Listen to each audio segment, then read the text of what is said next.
So what does it mean to schedule a maintenance appointment?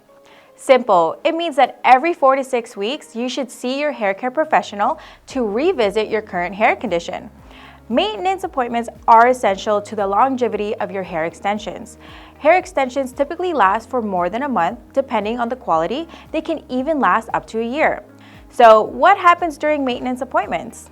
Typically during the maintenance, sometimes all your current hair extensions are removed, rewashed, and re-added. Sometimes it is a matter of taking out a few and reapplying it back and/or readjusting the position of the hair extension. Regardless of which method is chosen, it is always essential to come with washed hair before your appointment so the extensionists can see what they're working with, and it avoids more time on the chair.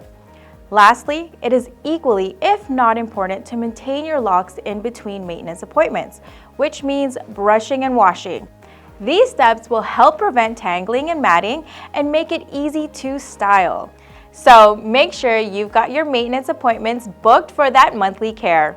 If you like this video, you know what to do. Subscribe and hit that notification bell. I'll see you next week on Expert Talk Babes Edition.